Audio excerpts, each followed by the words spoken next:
I am not going to tell you exactly what you should eat because I'm not you. I'm not your family. It would be crazy for me to do that. But I am going to teach you how to eat on a long road trip, and that is as important as what you eat.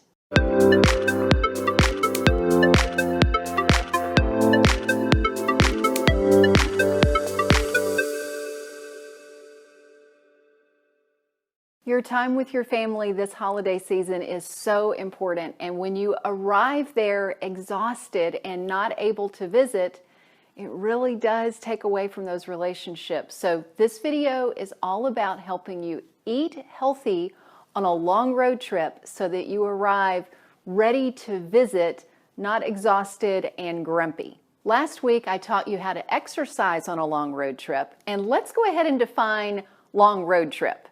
For me, that's pretty much anything over about 4 hours. If you have a bladder issue, it might be 2 hours, but that's a whole nother video, and I will link that around here for you.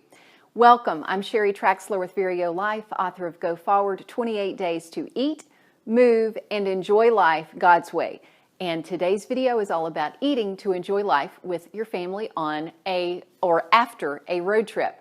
What does that look like? Well, first off, I am here to help you. I'm not here to help you like show up at your house and help you actually pack the food, but I am going to guide you. Also, I am not going to tell you exactly what you should eat because I'm not you. I'm not your family. It would be crazy for me to do that. But I am going to teach you how to eat on a long road trip, and that is as important as what you eat. Number one, you need a cooler. You cannot go on a long road trip and expect to have good food and it all be processed that doesn't need to be a little bit of iced down and refrigerated. You are going to need some fresh stuff. So definitely go ahead and get out your cooler. Number two, think about what you normally pack. In fact, go ahead and write that in the comments. Here's what I normally pack for a long road trip. And then once you've done watching the video, write in the comments how that might be different for you. Sometimes what we mostly pack is processed food. Nothing wrong with processed food. As an intuitive eater, everything is admissible, everything is acceptable.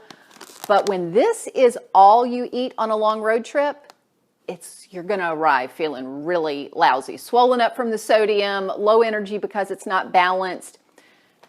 Speaking of balance, let's go ahead and dive into a powerful plate. And I will link that for you because I've got a whole video going into what a powerful plate means. But in a nutshell, a powerful plate, half of the volume of what you eat needs to be vegetable, approximately a quarter carbohydrate, some type of complex carbohydrate, could even be some chips, and approximately a quarter some type of protein, a little healthy fat thrown in there. Here's where a lot of people get in trouble. They get out of balance. It's either all processed carbs or they think I'm going to be healthy, so I'm just going to have all veggies. I'm just going to take veggie sticks. You're going to arrive not only grumpy, but hungry if you do that. You do want the balance, some of all of it. One of my favorite mini meals that's balanced to take on a road trip is yogurt with fruit, because this is going to have carbohydrate, protein, fat, and all you need to add then is a little bit of some type of vegetable stick, kale chips, something like that, to have the vegetable portion of a powerful plate. My number one favorite meal to have on a road trip is salad. But if you're like me, not only is this not balanced, it's awfully bland, so it's not going to be very enjoyable. So when I say salad on a road trip, I mean the full thing. So I typically add some pineapple for crunch. I'll typically add water chestnuts, celery, other vegetables, anything like that. And of course, if I can turn this around where you can see it, some canned chicken or canned tuna, but tuna and fish tends to smell the car up, so I tend to go more with the chicken. And if you don't want to worry about draining a can of chicken, you can use those pouches where everything is dry. If you're thinking at this point, how do I eat that in the car without making a mess? That's what I'm going to show you next. This tip is a big tip because when I was working with a client a few weeks ago on getting her ready for a long road trip, and my conversation with her is what inspired this video, so thank you for that. When we were talking about not only what she was eating, so that it was, let's get it in balance, make sure the sodium is low so that you don't end up arriving all swollen because of too much sodium, it was also that mental piece of when you have snacked all day long and you've never had a proper meal, you arrive mentally and emotionally tired as well as physically kind of off. I remember in growing up, my dad would always make sure we had a proper meal on a trip, but it was, we're going to pull into a sit-down restaurant and spend an hour and a half eating. I frankly wanted to get to the beach. I did not want to take an hour and a half, or I wanted to get to see family, or wherever it was we were going. I didn't want to take an hour and a half to sit at a restaurant. If that's you, you got this taken care of, no issues.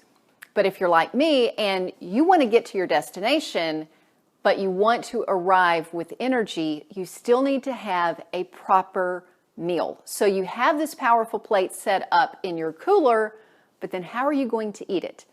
2 boards that we like to use. This is one that I just got, I think at just some little home store. It's coming apart now. You can see it's just a hard board that's covered.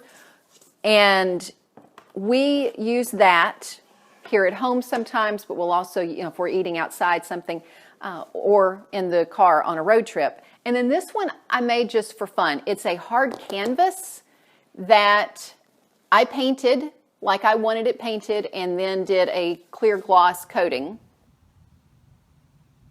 It's easy to slip in the back pocket of the back seat and pull out anytime that I'm needing to eat at a park or other places. And in fact, I've got a video I just remembered on eating at a park. I'll link that up for you too. Now this is great if you are traveling with another driver, because the person, Doug and I do this, whoever's driving is focused on driving. Whoever is eating their meal has this board in their lap and they're eating their meal. But what if you're driving alone, or alone with a whole bunch of kids in the back making noise? Well, first, with kids in the back making noise, you're going to be taking lots of breaks anyway. And during one of those breaks, you can eat at a picnic table. You don't have to take an hour and a half, but it do even take 15 minutes. And get out your meal at a picnic table, at a rest stop, and focus on your food. Don't think that I'm going to save myself 15 minutes and get there, 15 minutes earlier. You will, but you will arrive tired and exhausted and grumpy, and you don't want that. You don't have to take the hour and a half that my family did, but at least take 15 minutes because you are worth it. Along with mindful eating, intuitive eating is a concept of waiting until you're physically hungry. Something that often happens on a road trip, we've all been guilty of it, is we're bored. So what do? We munch.